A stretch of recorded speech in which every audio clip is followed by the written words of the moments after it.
November 8, 1942, Safi, Morocco.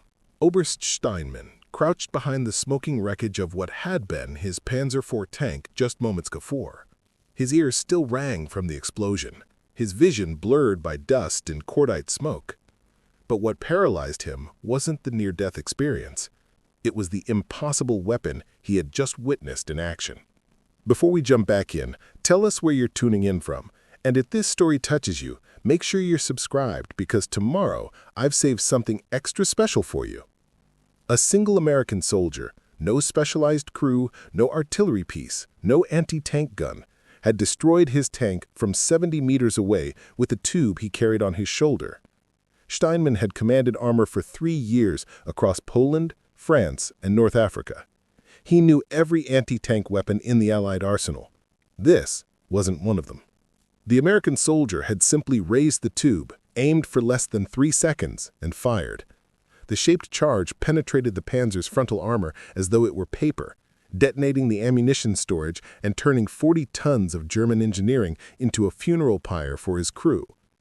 As Steinmann stumbled away from the burning wreck, watching more of these shoulder-fired weapons appear along the Moroccan ridgeline, a cold realization settled over him.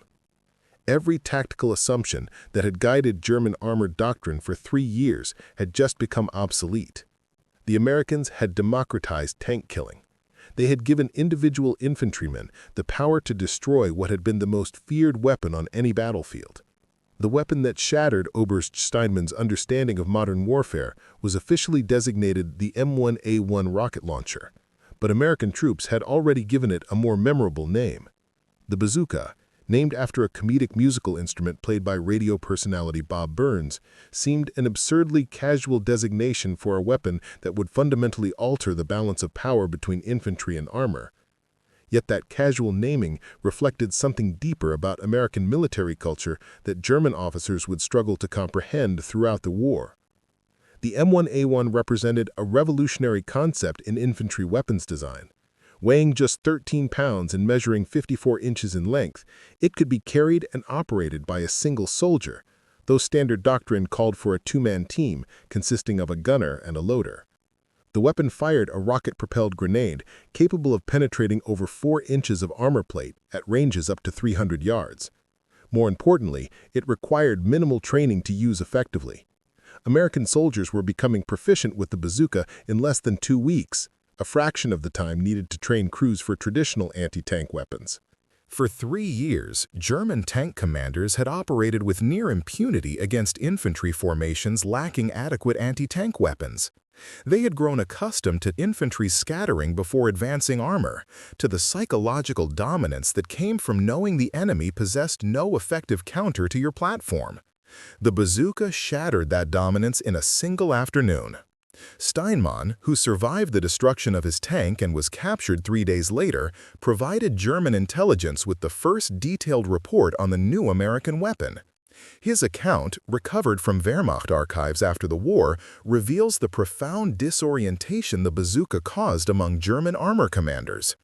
The weapon makes no sound before firing, no muzzle flash visible at distance, no crew-served weapon signature that our reconnaissance could identify. The projectile travels faster than our ability to react. By the time you see the smoke trail, the warhead has already struck. Traditional evasive maneuvers are ineffective because the weapon can be fired from any position where a single soldier can conceal himself. We are facing an enemy where every infantryman is potentially an anti-tank threat. The implications of Steinmann's report sent shockwaves through German tactical planning staffs. The fundamental relationship between armor and infantry, which had governed battlefield tactics since the invention of the tank, had suddenly shifted. Infantry equipped with bazookas didn't need to wait for dedicated anti-tank units to arrive. They didn't need to expose themselves operating large, conspicuous weapons. They could engage armor from concealment, from multiple angles, with weapons light enough to reposition rapidly after firing. Lieutenant General Omar Bradley, who would later command all American ground forces in Western Europe, recognized the bazooka's strategic significance immediately. His assessment, recorded in a memorandum to General Eisenhower in December 1942, proved remarkably prescient. This weapon fundamentally alters the infantry armor equation in our favor. German tactical doctrine has relied on the psychological impact of massed armor to break infantry formations. The bazooka gives our infantry the means to stand and fight, converting defensive positions into anti-tank strongpoints. More significantly, it allows us to contest German armor superiority without matching their tank production numbers. We are multiplying our anti-tank capability by a factor of 10 at a fraction of the cost of producing additional tanks or towed anti-tank guns. Bradley's analysis identified the bazooka's true revolutionary nature. It wasn't simply a new weapon, it was a force multiplier that leveraged America's industrial capacity and tactical flexibility against German strengths in armored warfare. The United States didn't need to outproduce German tank factories. It needed to make every German tank vastly more vulnerable, to force German armor to operate under constant threat, to eliminate the psychological advantage that had made blitzkrieg tactics so devastatingly effective. The production statistics behind the bazooka program revealed American industrial capability that German intelligence had consistently underestimated. By the end of 1942, American factories were producing over 15,000 bazookas monthly, along with hundreds of rockets. This production rate meant that within 6 months of the weapon's combat debut, virtually every American infantry company could field multiple bazooka teams. The speed of this deployment, from prototype to mass distribution across 2 theaters of war, demonstrated an industrial responsiveness that German military production, constrained by bureaucratic inefficiency and resource limitations, simply could not match. German soldiers encountering the bazooka for the first time experienced a jarring reversal of the tactical confidence that had characterized Wehrmacht operations since 1939. Gefreiter Hans Wolf, a panzer grenadier who fought in Tunisia, recorded his impressions in a diary later captured by Allied forces. For 3 years, we advanced knowing that enemy infantry feared our tanks more than we feared their weapons. In Tunisia, this certainty vanished. Every building could hide a soldier with one of these rocket tubes. Every ridge, every stone wall, every depression in the ground became a potential anti-tank position. Our tanks, which had been instruments of terror, became targets of opportunity for enemies we could not see until after they had fired. The psychological transformation Wolf described manifested in measurable changes to German tactical behavior. Preparing and narrating this story took us a lot of time, so if you are enjoying it, subscribe to our channel. It means a lot to us. Now back to the story. Wehrmacht after-action reports from Tunisia show a marked increase in infantry tank separation distances, with armor increasingly reluctant to advance into urban areas or terrain offering concealment to enemy infantry. Tank commanders reported expending significantly more ammunition on suppressive fire against potential bazooka positions, reducing their effectiveness in primary engagement roles. Most tellingly, German armored formations began requesting increased infantry support for operations in any terrain that could conceal anti-tank teams, reversing the traditional relationship where infantry relied on armor for offensive capability. Major Wilhelm Richter, a tactical instructor at the Panzer Training School at Grafenwöhr, was tasked with developing countermeasures to the bazooka threat. His classified training manual, circulated to German armored units in early 1943, reveals the depth of concern this single weapon had generated. The American rocket launcher represents a paradigm shift in anti-tank warfare. Traditional countermeasures, maintaining distance from enemy positions, utilizing terrain for protection, concentrating fire on identified anti-tank positions, prove inadequate. The weapon's portability means it can appear anywhere. Its penetration capability makes armor thickness irrelevant at typical engagement ranges. Its simplicity of operation means even inexperienced soldiers can employ it effectively.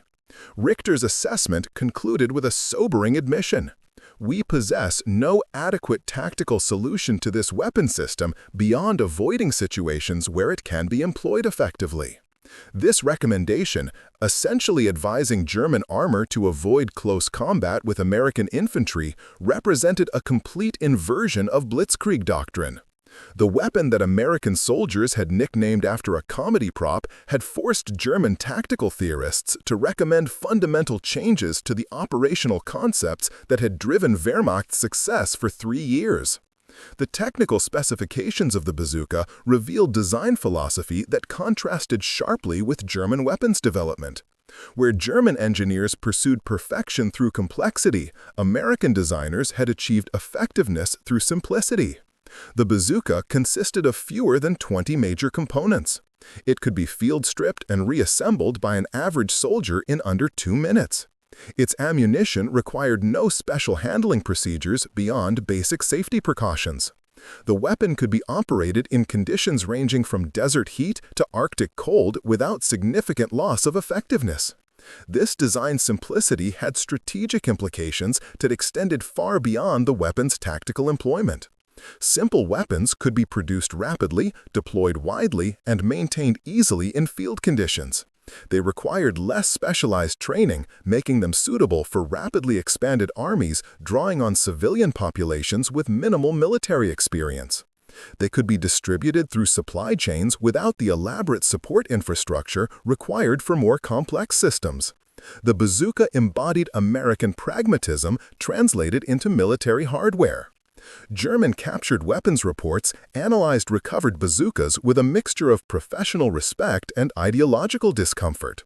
One evaluation, prepared by the Wehrmacht Weapons Testing Facility at Kummersdorf, noted the weapon's crude construction compared to German precision manufacturing standards, then concluded that this crudeness was actually advantageous. The simplified design eliminates potential failure points present in more sophisticated systems. The weapon can be manufactured by facilities lacking specialized equipment or highly trained workers.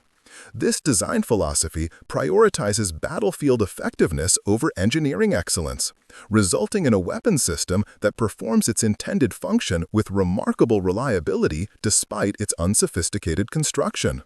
This analysis touched on a fundamental difference in military-industrial philosophy that would increasingly favor American approaches as the war progressed. German weapons development emphasized technical superiority and precision engineering, producing weapons that were often superior in individual performance but difficult to manufacture in large quantities. American development prioritized mass production and battlefield reliability, accepting lower individual performance in exchange for overwhelming numerical superiority. The bazooka epitomized this approach, a weapon that wasn't particularly sophisticated but could be distributed in such quantities that it became ubiquitous across American infantry formations. The initial German response to the bazooka threat focused on technical countermeasures rather than tactical adaptation. Wehrmacht ordnance departments began experimenting with supplemental armor packages for tanks, additional plating designed to defeat the shaped charge warheads. These modifications, however, came with significant drawbacks. The additional armor added weight that strained already overtaxed transmissions and suspensions. It increased fuel consumption on vehicles where supply lines were increasingly strained. Most problematically, the supplemental armor proved only partially effective. Bazooka teams adapted by targeting less protected areas, tank tracks, engine compartments, and turret rings, where additional armor couldn't be easily applied. Hauptmann Otto Schneider, an engineering officer responsible for implementing armor modifications in Tunisia, documented the futility of this approach. We added approximately 800 kilograms of supplemental armor to each Panzer IV, reducing mobility and reliability significantly. American rocket launcher teams simply altered their tactics, targeting the tracks to immobilize vehicles, then engaging the less protected rear or top surfaces.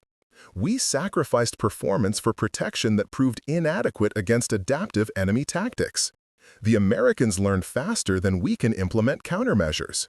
Schneider's observation about American tactical adaptation highlighted another aspect of the bazooka's effectiveness. The weapon's simplicity allowed rapid experimentation with employment techniques. American infantry units developed diverse tactics for bazooka employment, from ambush positions in urban environments to mobile anti-tank hunting teams in open terrain. Field modifications and tactical innovations spread rapidly through informal channels, with successful techniques being adopted and adapted across different units without requiring formal doctrinal updates. German intelligence reports from late 1942 and early 1943 show increasing alarm about the proliferation of bazooka-equipped forces.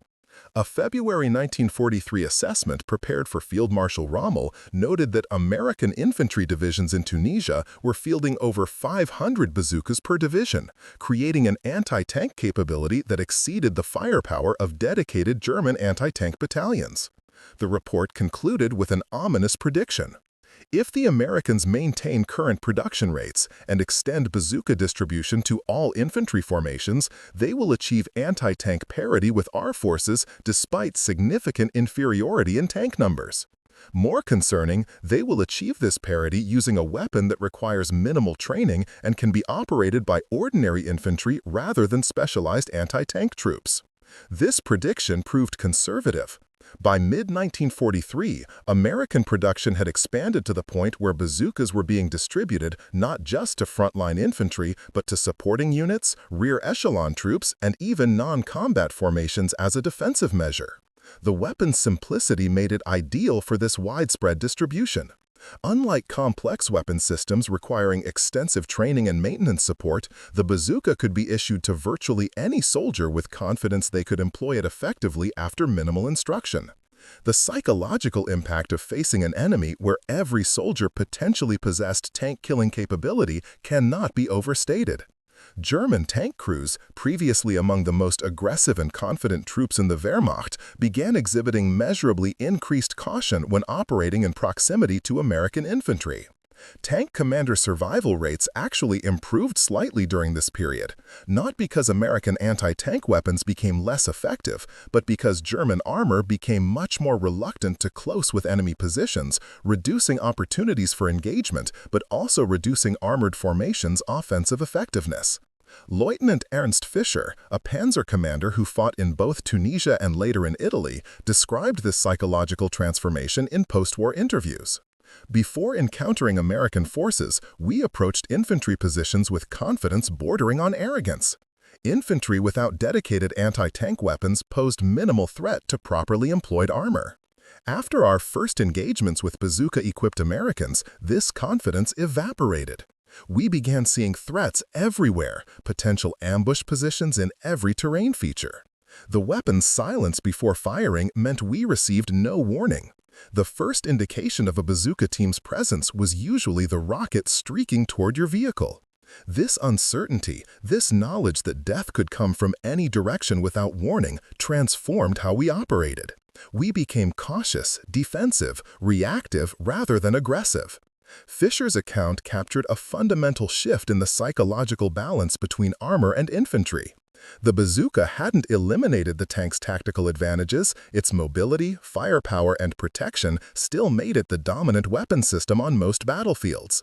But it had eliminated the tank's psychological dominance over infantry, that intangible but crucial factor that had made armored breakthrough tactics so devastating in the war's early years. American infantry equipped with bazookas didn't fear tanks the way Polish, French, or early war Soviet infantry had them. This absence of fear translated into tactical behavior that German commanders found increasingly difficult to counter. The ramifications of the bazooka's introduction extended far beyond individual tank engagements or tactical adjustments. As German forces retreated from North Africa through Sicily and into mainland Italy, they carried with them a growing awareness that American industrial capacity had produced not just a clever weapon, but a systematic solution to one of warfare's most persistent challenges. The democratization of anti-tank capability represented a philosophical approach to military problem-solving that German military theorists found both impressive and deeply troubling. General der Panzertruppe Leo Geyer von Schweppenberg, responsible for armored doctrine development for the entire Wehrmacht, received comprehensive reports on bazooka encounters throughout 1943. His confidential assessment to the High Command, declassified decades after the war, revealed how profoundly this single weapon had shaken German strategic confidence. The American rocket launcher represents more than a tactical innovation. It demonstrates an approach to warfare that privileges quantity and simplicity over quality and complexity. While we have focused on developing superior tanks with thicker armor and more powerful guns, the Americans have made every rifleman capable of destroying any tank we can field. They have solved the anti-tank problem not by building better anti-tank guns, but by making anti-tank capability so widespread that our armor cannot operate without constant vulnerability. Von Schweppenberg's analysis identified a crucial asymmetry in the German-American approach to military technology. Germany's limited industrial capacity and raw material shortages necessitated prioritizing quality over quantity, producing smaller numbers of sophisticated weapons that required extensive training and maintenance. America's vast industrial base allowed a different calculus, producing large numbers of relatively simple weapons that could be distributed widely with minimal training requirements. The bazooka epitomized this philosophy, and its success validated an approach that would characterize American military procurement for the remainder of the war. The weapon's impact became particularly evident during the Italian campaign, where terrain heavily favored defenders and channelized armored movement. Staff Sergeant Thomas Crawford, serving with the 36th Infantry Division during the approach to Monte Cassino, documented how bazookas transformed defensive operations. We established positions along the valley approaches, knowing that any German armor attempting to force the position would have to navigate terrain that funneled them into kill zones. Each rifle platoon had 2 bazooka teams, positioned to provide overlapping fields of fire. When the Germans probed our lines with a mixed force of Panthers and Panzer IVs, we destroyed 5 tanks in less than 10 minutes without calling for artillery or tank destroyer support. The German armor withdrew, and their infantry attack, deprived of armored support, stalled against our positions. Crawford's account illustrated how the bazooka enabled American infantry to dominate terrain that would traditionally have required dedicated anti-tank assets to defend. The multiplication of anti-tank capability across infantry formations meant that German armor could not identify and suppress anti-tank positions before closing with American lines, a standard tactic that had proven effective against formations relying on towed anti-tank guns. Bazooka teams were everywhere and nowhere, impossible to target systematically because they appeared indistinguishable from ordinary infantry until the moment they fired. German tactical journals from the Italian campaign reveal increasing frustration with this dispersed anti-tank capability. An entry from the war diary of the 26th Panzer Division, engaged near Anzio in early 1944, captured this exasperation. Enemy infantry positions must now be treated as anti-tank strongpoints regardless of observed weapons. Standard reconnaissance by fire proves ineffective as rocket launcher teams do not reveal themselves until they engage. Preliminary bombardment provides limited value as the weapons are easily moved and their operators take cover effectively. Infantry armor coordination, previously our strength, has become problematic as our infantry cannot advance close enough to suppress enemy anti-tank teams before our armor is engaged. The adaptability of bazooka employment continued to surprise German defenders. American forces developed specialized tactics for different combat environments, from the hedgerows of Normandy to the urban devastation of German cities. In urban combat, where traditional anti-tank guns struggled with limited fields of fire and vulnerability to infantry assault, bazookas proved devastatingly effective. Teams could position on upper floors of buildings, engage from basements or ground floor windows, fire from around corners using minimal exposure, and relocate rapidly after engaging. Oberst Heinrich Müller, defending the town of Aachen in October 1944, filed reports describing the futility of employing armor in urban terrain against bazooka-equipped forces. American infantry infiltrate buildings throughout the combat zone, making every structure a potential anti-tank position. Our tanks cannot navigate the rubble-strewn streets without exposing themselves to rocket fire from multiple angles. We attempted to employ tanks in direct fire support of our infantry, standard doctrine for urban combat, but lost 6 vehicles in 2 days to rocket launcher teams we never successfully located. We have been forced to withdraw armor from the urban core entirely, ceding close combat to infantry versus infantry engagements where we lack numerical superiority. The technical evolution of the bazooka during the war demonstrated American responsiveness to combat feedback in ways that further frustrated German countermeasure efforts. When initial bazooka models proved less effective against the frontal armor of newer German tanks like the Panther and Tiger, American ordnance departments rapidly developed improved warheads with greater penetration capability.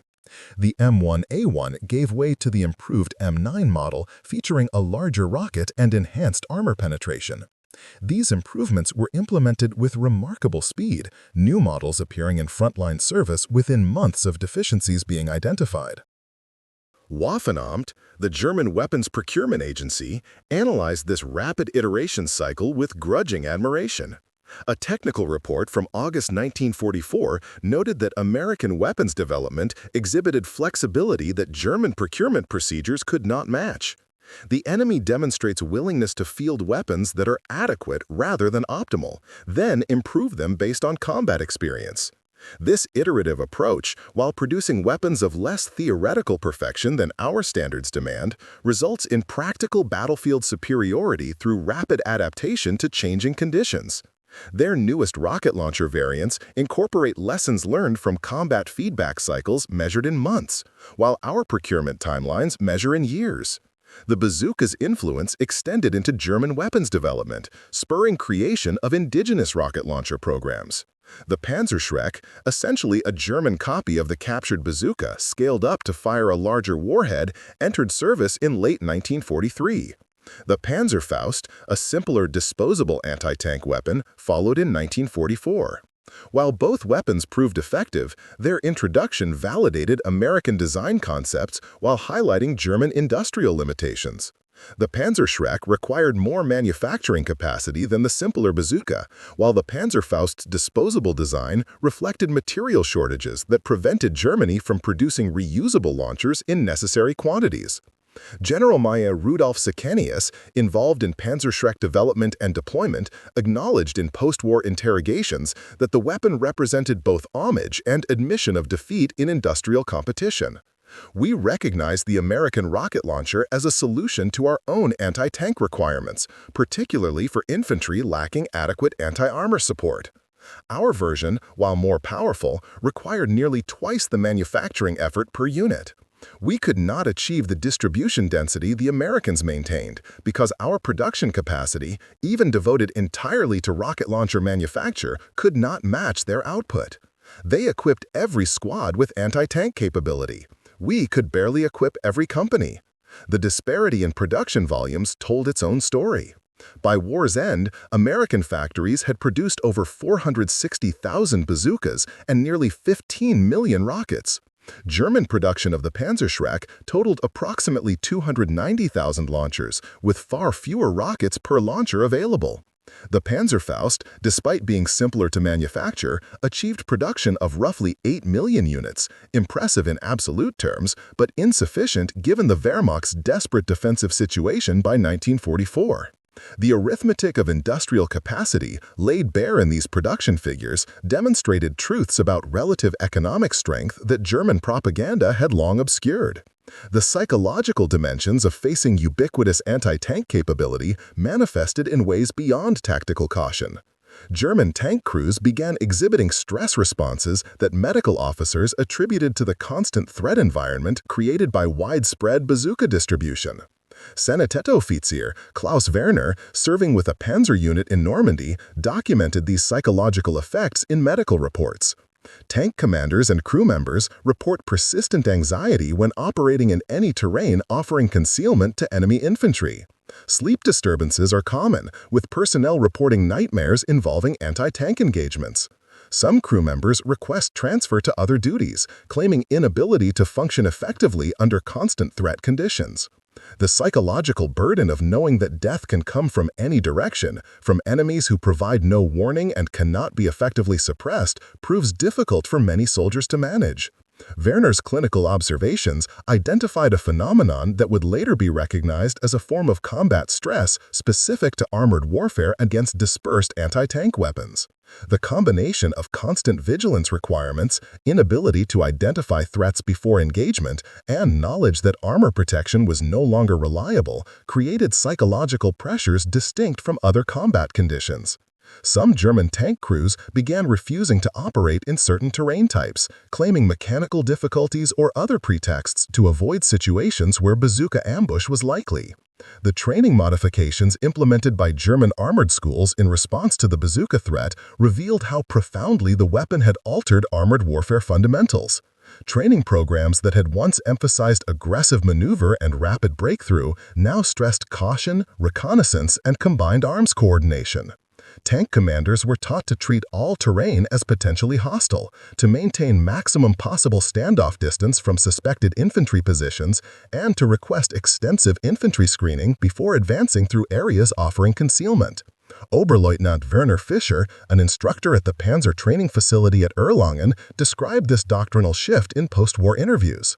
We were teaching defensive tactics to soldiers preparing for offensive operations. The training emphasized survival over aggression, caution over boldness. Students learned to fear the terrain itself, to see every hillside and building as a potential death trap. This mentality, necessary given the threat environment, fundamentally undermined the aggressive spirit that had made German armored forces so effective in the war's early years. We were creating tank commanders who thought like prey animals rather than predators. The impact on German operational planning proved equally significant. Wehrmacht operational orders from 1944 onward show marked changes in how armored forces were employed. Tanks increasingly operated in direct support of infantry rather than in independent breakthrough roles. Armored reserves were held further back from front lines to reduce vulnerability to infiltrating anti-tank teams. Offensive operations required more extensive preliminary reconnaissance and infantry preparation before armor commitment. These changes, while rational responses to genuine threats, reduced the shock and mobility that had made German armor doctrine so devastating. General der Panzertruppe Hasso von Manteuffel, commanding armored forces in the West, summarized this transformation in a strategic assessment prepared in November 1944.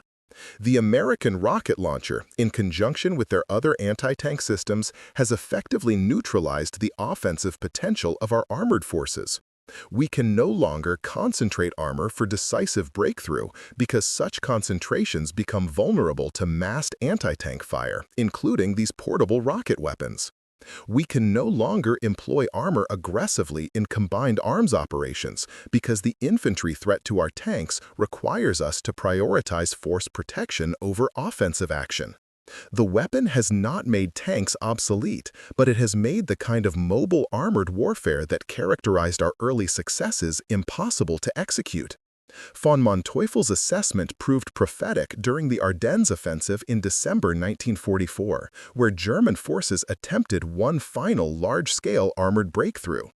American infantry units, despite being surprised and outnumbered, managed to significantly slow German advances through determined anti-tank defense using bazookas and other weapons.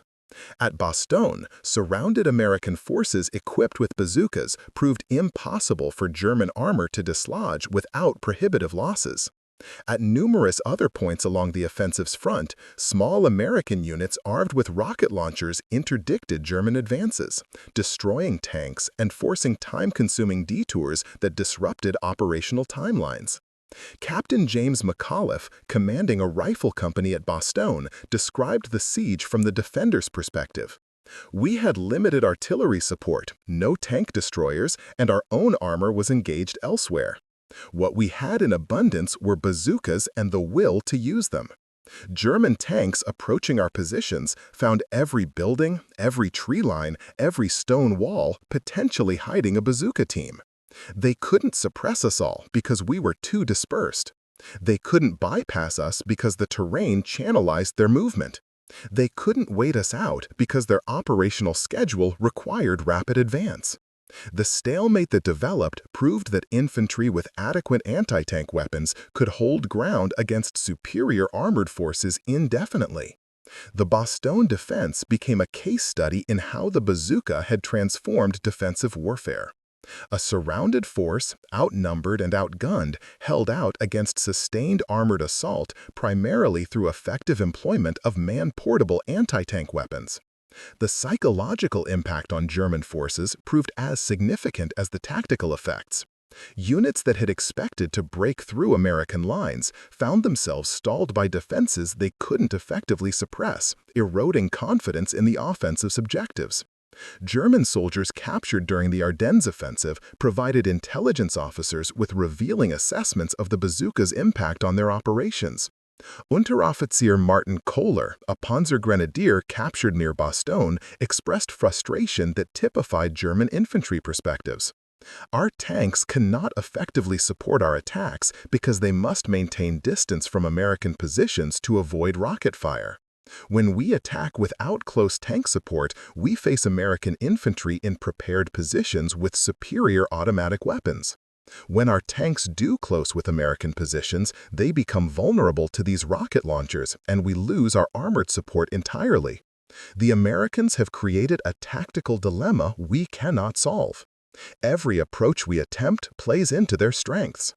The technical intelligence gathered from captured and destroyed American equipment during the Ardennes fighting revealed continuing improvements to bazooka design and ammunition. German weapons evaluation teams documented enhanced warheads, improved igniters, and refinements to the launcher tube itself. These incremental improvements, individually modest, collectively represented sustained attention to weapon refinement that German industry, struggling with basic production under heavy bombing, could no longer match. A Wehrmacht technical intelligence report from January 1945 acknowledged this developmental gap with unusual candor. The enemy continues to improve their rocket launcher system despite holding overwhelming superiority in anti-tank capability. This ongoing refinement suggests a military-industrial culture focused on continuous improvement rather than achieving acceptable performance and ceasing development. We observe similar patterns across their weapons systems. While we struggle to maintain production of existing designs, they simultaneously mass-produce and improve their equipment. This disparity in industrial sophistication, more than any single weapon system, explains our deteriorating position. The observation about American military-industrial culture touched on fundamental differences in how the two nations approached warfare's material dimension. German weapons development had traditionally emphasized achieving theoretical perfection before production, leading to technically superior but often overcomplicated weapons produced in limited quantities. American development prioritized getting adequate weapons into production quickly, then improving them based on user feedback and combat experience. The bazooka exemplified this philosophy, a weapon that was good enough on introduction and got progressively better through iterative refinement. By early 1945, as Allied forces penetrated into Germany itself, the bazooka's psychological impact reached its apex. German civilians encountering American forces discovered that the propaganda narrative about technically inferior American weapons bore no resemblance to reality. The shoulder-fired rockets that destroyed German tanks on their own streets demonstrated capabilities that contradicted years of official assurances about German military superiority. Marguerite Schumann, a Berlin resident who witnessed street fighting in April 1945, recorded her observations in a diary preserved in municipal archives. We had been told that German engineering produced weapons superior to anything America's mongrel culture could create. Yet American soldiers carried rocket launchers that destroyed our Tigers and Panthers with single shots. These weapons looked crude, almost primitive, yet they worked with terrifying effectiveness. The disconnect between what we had been promised and what we witnessed destroyed our remaining faith in what our government had told us about anything. Schumann's observation about the collapse of propaganda credibility highlighted an unintended consequence of the bazooka's visibility and effectiveness. Unlike strategic bombing or naval warfare, which occurred far from most German civilians, the bazooka's employment in ground combat brought evidence of American technological capability directly to the German population. Watching American infantry casually destroy German armor with seemingly simple weapons contradicted years of propaganda about American technical inferiority in ways that no amount of official explanation could reconcile. The final irony of the bazooka's wartime service lay in how German forces, by war's end, had come to rely on captured American rocket launchers to supplement their own inadequate anti-tank capabilities. Wehrmacht units fighting in the Ruhr pocket in April 1945 were documented employing captured bazookas alongside their own Panzerfausts and Panzerschrecks. German soldiers, having spent years developing countermeasures against the weapon, now found themselves grateful for captured examples they could turn against Allied armor. Feldwebel Gustav Hartmann, captured in the Ruhr encirclement, explained this final reversal to his interrogators. "We preferred captured American rocket launchers to our own Panzerfaust when we could get them. The American weapon could be reused, while the Panzerfaust was single-shot. The American rockets were more reliable in damp conditions. Most significantly, captured American ammunition was easier to obtain than resupply of our own weapons as our logistics collapsed. In the end, we were fighting with Americans against Americans, an absurdity that captured how completely we had lost not just the war, but the industrial and technical competition that determined its outcome." Up next, you've got two more standout stories right on your screen. If this one hit the mark, you won't want to pass these up. Just click and check them out.